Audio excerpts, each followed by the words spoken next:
Hi, everybody. James Dingman here for Help You Sell Real Estate. And I want to share just a little bit of what went on at this year's Help You Sell Success Summit in Las Vegas, Nevada. Specifically, I want to do a kind of a thumbnail sketch of a general session I did on targeting your marketing.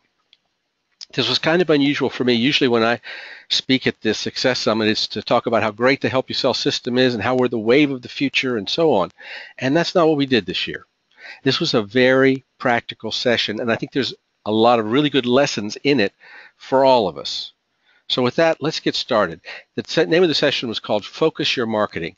And to get at the truth of this session, the real gems of it, I decided to use a case study. In fact, we're going to look at a new franchisee in the Help You Sell system with us about 4 months. It's Mr. Anup Kumar, who is in Yorba Linda, California, with Help You Sell Dream Homes.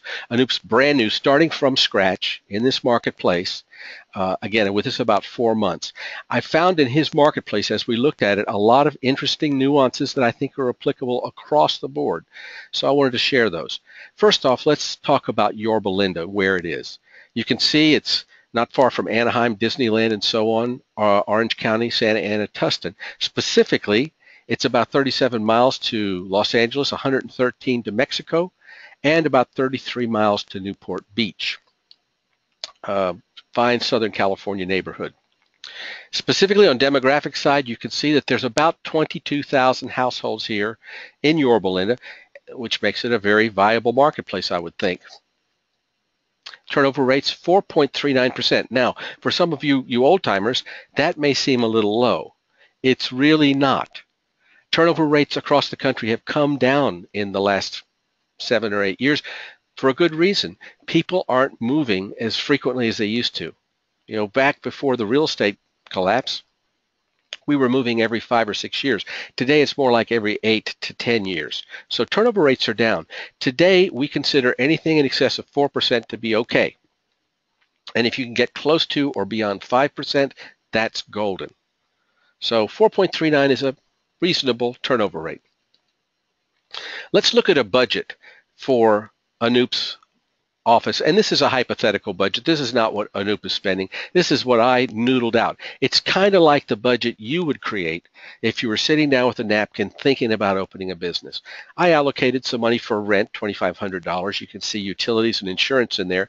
I allocated $2,000 for staff, probably support staff. Now, here's the thing. Anup's too new. He doesn't have a staff, and he shouldn't at this point. At some point in the future, he's going to need help, though. So I put that in the budget. It's blue because it's not reflected in the bottom line. It's not reflected in the totals. So that's just sort of a reminder that we're going to need to hire help at some point. We've got some dues, some auto allowance, and a big miscellaneous budget because this is a loose budget. So Anup's hypothetical budget for his office is $5,120 a month. Now, here's the question. What's missing? Yeah, of course, it's marketing. There's no marketing in this budget at all. So we have to take a look at that. Now, Anup is a startup office, and there's two things any startup office needs to accomplish with their marketing. And by the way, this is true whether you're a startup office, a start over office, a get started again office. Frankly, it's true for just about anybody. Here's your two goals. Number one, you want to establish the brand in your target market. In other words, you want to become hyper visible. You do this with your logo, most specifically with signs. For sale signs, open house signs, directional signs, blitz signs. Don't forget things like car racks, bus benches, billboards. Don't forget things like postcards, mailers, EDDMs, anything that's got your logo in it.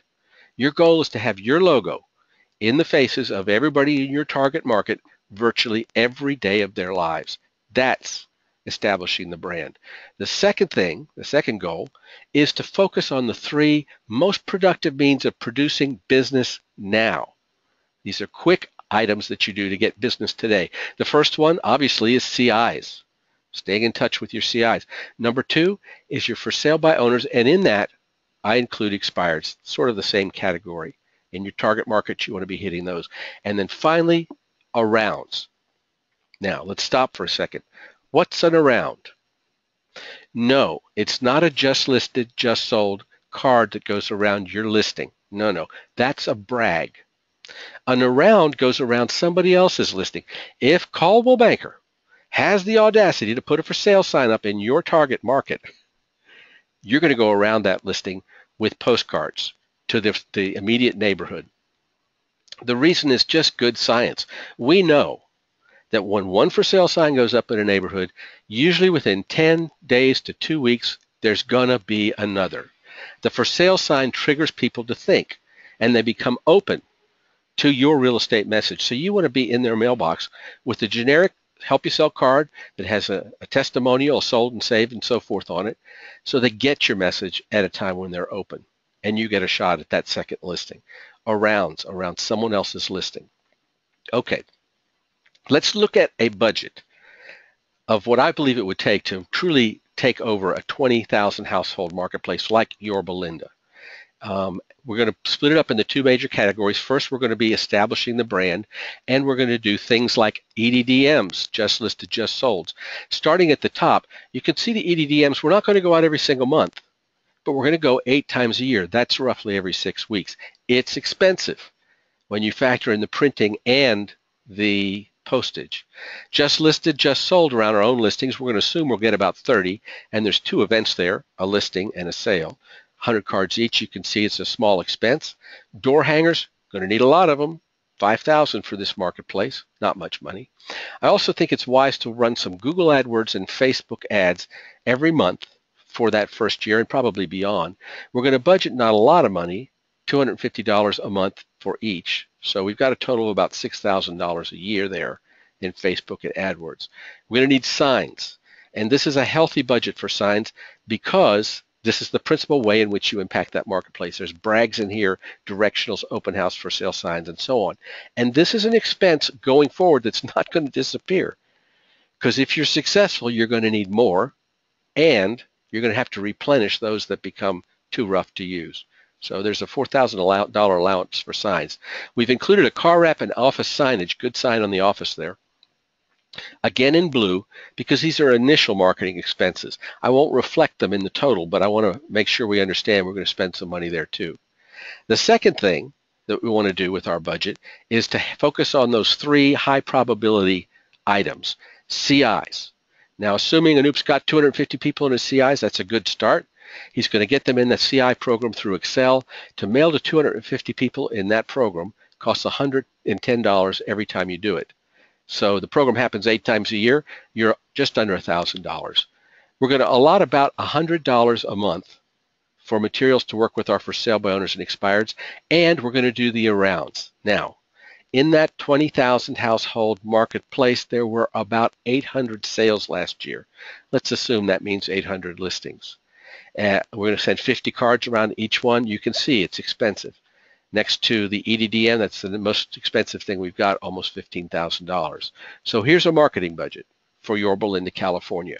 $76,405 a year and $6,367 a month. I can almost hear you gasping. Let me just bring you back to reality and remind you that 2004, 5, 6, and so on, that was a very, very routine budget for marketing in a help you sell office. That's the kind of money we routinely spent. Now, marketing has changed. It's gotten a little less expensive, but you're still going to have to spend money if you expect to impact this marketplace. Let's take this marketing budget and put it into the rough budget we did for Anoop's office. Again, there's the basics that we had. We added the marketing at $6,367. He's coming in at just over $11,000 a month. Now, I can tell you that Anoop's set fee is approaching $10,000 a month. It's like $8,900, I believe. So he's going to be able to do this with 1.5 set fees a month. So it's sort of in line there. We look for that metric. However, is that the proper amount to spend on marketing for this particular office? Interestingly enough, in the Help You Sell system, we have 2 metrics for judging your marketing budget. The first one is that your marketing budget should be between 33 and 50% of your total budget, including marketing. So what we're saying here is that this $6,367 should be between 33 and 50% of $11,487. In fact, it's more than that. it's 55% of 11,487. So we already know right now we're spending too much on marketing. If we wanted to, and by the way, if we trimmed that budget by 5%, we'd still be too high. The 50% metric is for an established office that's cooking along and expanding. This is a startup office. We want to be closer to that 33%. And if we were, we'd be spending about $2,500 on marketing. The second metric is that your marketing budget, your annual marketing budget, should be somewhere between 10 and 15% of your anticipated gross. Now, the math here is a little complicated, so I'm not going to go through it, but working backwards with that metric, if we chose the 10% side, it would mean that Anoop would need to do $761,404 in gross commission in his first year in the business, which would equate to about 64 sales. Realistic? I don't think so. We're spending way too much on marketing. If we use the 15% metric, we come down a bit, but we're still going to need to do 43 sides of business this year. It's not realistic. You know, I have an idealized goal for most startup offices, and that's they should try to reach 24 closed sides their first year. That's getting towards reasonable. So obviously, we're spending way too much on marketing, right? What should we do? Of course, let's cut the marketing. Go back to that budget again, and I've cut it here. Cut it a lot. Instead of going out 8 times a year with EDDMs, we're going to go out twice. Look how much money we save now. I want to tell you something, and this comes from experience of having worked with so many of you in the past. If you do this and you go out twice with your EDDMs in your marketplace, at the end of it, you'll have nothing to show for it. You'll have got no leads, and you'll throw up your hands and say, well, I tried EDDMs, they don't work. Let's continue. We're going to cut down the number of cards we send around a just list to just sold to 50, cutting down our door hangers to about 500. The Google AdWords and Facebook ads, we're going to do them, but only for about 4 months. We're saving lots of money here. Cutting down a little bit on the signs. We're going to probably eliminate the the blitz signs. Not a smart decision. We get down to the car wrap and the office signage. We're going to put off wrapping that car at first. Again, that's an upfront marketing expense, so it doesn't reflect in the bottom line total. Our CIs we're not touching because we've heard so often, so many times, that that's a key to getting business, so we're leaving it alone. FSBO materials, we're just going to use what we have in the office and not budget anything for that. Arounds, instead of going around all 800 sales in the marketplace, we're just going to kind of pick and choose 200 to go around. And you can see we've got our budget all the way down to $22,411. We saved over $50,000 by cutting. Thank goodness. Total first year budget per month, $1,868. Going back to our budget, let's plug that in and see where we go. Now our marketing budget is about $9,000. A minute ago we were $11,400, but about $9,000 a month. Not bad. Looking at our rules of thumb, $1,795, and by the way, that is an error. It should be $1,868. That's what we've got here. Would be about 21% of the budget. I did the math, and it's still about 21%. It's a little bit more than that, but it's in the ballpark. Bottom line is, you can tell from this that we're spending too little on marketing now, okay? Again, if we wanted to spend 33%, we'd be at $2,500. Looking at the other metric, the 10 to 15% of gross, at 10%, Anoop would need 19 sales. Completely doable. At 15, he'd do 15 sides. Completely doable, but this is just not enough money on marketing. The problem is, when we sat down to cut, we cut the wrong thing. We cut the marketing budget. That wasn't what we should be cutting. We should have cut the target market. It's too big. You cannot effectively market a marketplace the size of Yorba Linda with 20,000 households with this kind of budget. If you did that, I promise you at the end of a year, you'd be out of money. A couple months later, you'd be closing your office and you'd have nothing. You cannot effectively impact that big target market with this tiny budget. We cut the wrong thing. We should have cut the target market. So let's take a look at Yorba Linda a little bit closer. When we do, we discover that it's actually 2 zip codes. Maybe instead of marketing the whole thing, Anoop should pick one or the other.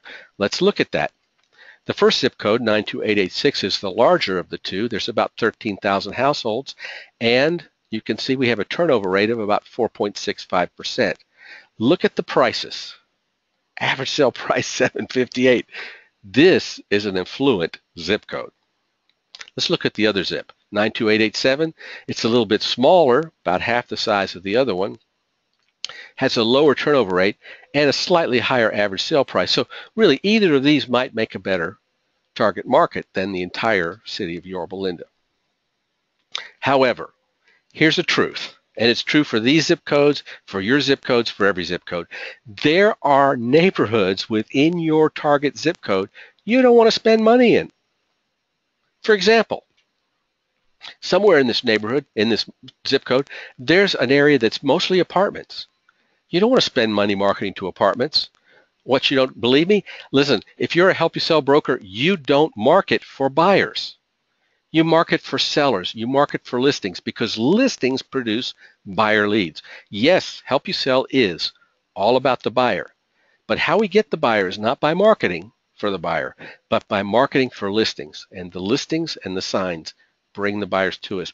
That's the way it works. We see it constantly in this business. Those with listings have plenty of buyer leads. Okay, so we don't want to market into apartments, so why should we spend money there? What about that part of town that's mostly businesses or maybe an industrial area? What good's it going to be to send an EDDM in there? Not much. We need to get down to a much finer view of our marketplace. We need to get down to a smaller geography and start picking and choosing where our marketing goes. Now, all by yourself, you don't have the ability to do that. I wish you did, but you just don't. So what I want you to do is to take your zip codes in your overall marketplace, go into your MLS, and pull a sold report for the previous 12 months for each one of those zips. A simple sold report will work as long as it's got the address for each property that's sold. Get a full year's 12 months back, sold data for each one of your zip codes. And then I want you to send it off to our buddy Mike Paholke at Excel Print Mail. I can't say enough good things about this company and this guy. For decades, they've stuck with us, they've innovated, they've shown us new ideas, pushed the envelope, and really supported Help You Sell. So thank you, Mike. And what he's going to do for you here is one of the best things he's ever done. He's going to take your zip code sold data and sort it by carrier route. What's a carrier route? Well, when the letter carrier goes out to deliver the mail, they deliver it by neighborhood. The carrier route is just that neighborhood that the letter carrier walks to deliver the mail. It's a much smaller geography. Every zip code probably has 20 or sometimes even more carrier routes. If we can look at sold data by carrier route, we can pick and choose where we market a little bit easier. When you get your report back from Mike, it's going to look like this. This is one zip code, 92886, and it's a little bit too much information for our purposes right here. So what I'm going to do is cut it right in half, and I'm also going to add a few zips from 92887 on it. This is Anoop's Marketplace. Looking at the columns, the first one's the zip code.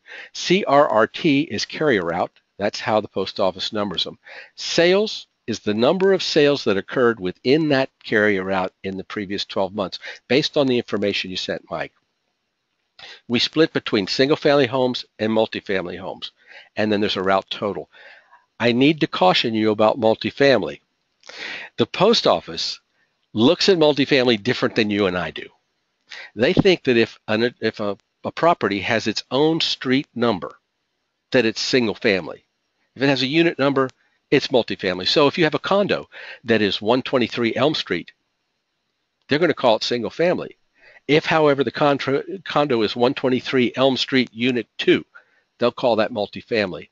So you can't really trust that the multifamily is truly an apartment or a rental.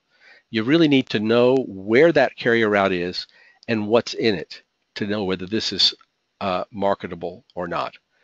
There's your route total. Income is the median household income for each of these carrier routes. And you can see this is an affluent area. These are people that can afford those $700,000, $800,000 houses. Median home value, you can see, is right up there like we saw. Age is the average age of the residents. You can tell this is an older community. But here's the important column, turnover rate by carrier route. Now, We need to eliminate a lot of this so we can make some judicious decisions about where to spend our marketing money. I'm going to start off with these 3 carrier routes that have multifamily. And I'm arbitrarily just going to tell you that I checked them out and they're all apartments. So we don't want to market there. Besides, look at the turnover rates, 2.05, 2.84. These aren't good at all. So we're going to eliminate those 3. Next, being completely arbitrary, I'm going to eliminate every carrier route that's got less than 3% turnover. I need to focus my money where it's going to get a bigger result. So bam, they're gone. Now we're getting down to something we can look at. By the way, we just eliminated everything with under a 3% turnover rate. Is it possible that that rate's going to rise? Absolutely. That's why you have to do this every year to hit the hot pockets in your marketplace. Okay, look at this list of carrier routes. We've got one here at 6.58%, one at 6.99%. That's great. There's a 4.07. Wow, we got some good turnover rates within our marketplace. But where are these things? Okay, I need a moment to adjust my screen, and I'll show you where. Let's just do this right there like that. I'll keep my list of carrier routes out here on the left, and on the right, I've got a special website that you need to become familiar with. It is eddm.usps.com. eddm.usps.com. You put that in your browser window, and it'll bring up the U.S. Postal Service EDDM website. You put your zip code in, 92886. Most of our carrier routes are in that zip. Hit enter. Post office will think for a minute or 2. There we go. And it'll show us this zip code. We can zoom in just a little. I don't want to zoom in too much because we'll lose a lot of it. And you can see all the streets and neighborhoods. Now, let's start with this zip code here, R071, which has a 6.58% turnover rate, pretty good. We click Show Table, look for Route 71, scrolling down, there it is, R071C, highlight it, and then hide the table. And there's the carrier route we're talking about. Now, when we did this with Anoop, he looked at that and he said, oh, I know where that is. He said, that's all new construction in there. They've been selling fast. That's why the turnover rate's so high. So question for you is, do you want to market into a neighborhood that's all new construction? No, not this year. Maybe in 4 or 5 years, but not this year. It's a waste of your money. Okay, so we're going to eliminate that one right off the bat. Let's go to the next big one, 6.99%. It's Route 11. Come back to the table. We're going to unhighlight what we just looked at. Scroll back up until we find Route 11 right there. Highlight it, hide table, and gee, I'm going to have to zoom out to find it. It's not on the screen. There it is.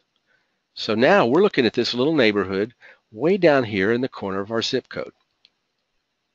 Now, Anoop looked at that and he said, you know, that's not a bad neighborhood. They're smaller homes and they're older homes. And if you look at the average sale price, it's also lower. But the turnover rate's extraordinary. Maybe this would be a good place to start. Let's see what's around there. So we moused around and we got up here to the carrier route above it. And by the way, if you look up here to the top left, here's where you'll see the route number. So this was the route we were just looking at. We come above it, it turns pink, and that's Route 009. Is that on our list? Hot dog, it is. It's 3.85% turnover rate, not great, but still, it's right next to that really high one. If we were to choose these 2 carrier routes, if we got a listing in one, it would work in the other one as well. We'd get the synergy of our carrier route targets being close to one another. What else have we got here that's close by? Well, here's one, and that's route number 42. Is it on our list? No. Why? We eliminated it. It's one of those routes that had a lower than 3% turnover rate, so we're going to skip it. But moving over one more, what is that? That's number 21. Is it on our list? Yes, it is. And you can see it's a lower turnover rate, 3.19%. But still, it's near our huge turnover, our okay turnover, and we could kind of just concentrate in this area and in a period of time own it. Let's look at one more. We have this good 4.07. turnover rate, and that's in the other zip, 92887. Let's go there. I'm going to change my zip code, and the post office is going to think for a minute. This is carrier route CO55. So when it comes up, we'll look at that. You can see the median home value is way up in CO55. Much more expensive than what we were just looking at. Post office is having trouble delivering the information. There it is. Okay, now let's find that carrier route, CO55. Here it is. Highlight it, hide the table, and there it is. Wow. You know what's neat about this? The other carrier routes we were looking at and kind of liked are all in this area in 92886. So right here, we've got a great little target market. And in fact, that's what we're going to do. We're going to select those 4 carrier routes. Looking at it, it's something like 2,000 households to do our marketing to. Okay, let me get rid of this and make that the right size again. So instead of marketing 20,000 households in the city of Yorba Linda, we're going to cut it down to a manageable level. Instead of marketing 2 complete zip codes, we're going to market 1 little area. Specifically, it's an area of about 2,183 households. There were 103 sales there last year. Overall, 4.7% turnover. And the good thing is all of these neighborhoods are next to one another. So a listing in this carrier route will be seen by the people in this carrier route and vice versa. Your signs will synergize. This is the way to do it. It's much better than choosing a carrier route way down here and another one way over there and one way up here. Your signs don't synergize if you do that. Now, let's look at our budget. Again, we're marketing now not to 20,000 households, but to 2,183 households, roughly 2,000, but close to it. And you can see what happens to our marketing. It all comes down because we're marketing to a smaller geography. We're doing the same things we wanted to do when we were going after 20,000 households, but we're doing it in a smaller, concentrated area. And you can see that our budget is about $1,760 a month. Plugging that into the overall budget, our monthly total is now about $7,000. Looking at our metrics, we're actually pretty low. We need to come up a little bit more with the marketing. 25.5% of marketing. Again, $2,500 a month would be closer to 33%. And using the 10 to 15% metrics, we're coming in at 12 to 18 sales. I think we need to plan on doing more than that. I want your goal at 24. Now, I do want to go back here to this slide. We talked about this probably not being quite enough. And honestly, if you do this exercise in your office, and you should, you're probably going to choose more than 4 carrier routes, 5 or 6, maybe even a couple more than that to get at the right number. You're choosing a number that fits your budget. If you have X number of dollars to spend a month on marketing, that's going to determine how big a geography you can go out to. Tailor your geography to your budget, and you'll come to dominate that area. Your signs will work like magic. But looking at this again, Anoop's probably going to need to spend more than what we're talking about because, number one, remember this little market here? We didn't look at it because it had such a low turnover rate, but it's right in the center of what we're doing. So we're probably going to add that anyway. And how about this one over here? Again, right in the center of what we're doing, we're probably going to add it. And with that, he'll probably get close to his $2,500 a month. This is not rocket science, but it is sales science. If you want to impact your market, you do it one step at a time. You choose a geography that makes sense for today. You market like crazy in it, come to own it, and then you expand. Kind of in summary, here it is. How do you eat an elephant? One bite at a time. So do your sold reports by zip code out of your MLS, ship them off to Mike in an export format. If you need help, support@helpyousell.com will help you do it. And then he'll send you back the good data that you can start planning your marketing with. Thanks a lot. Talk to you soon.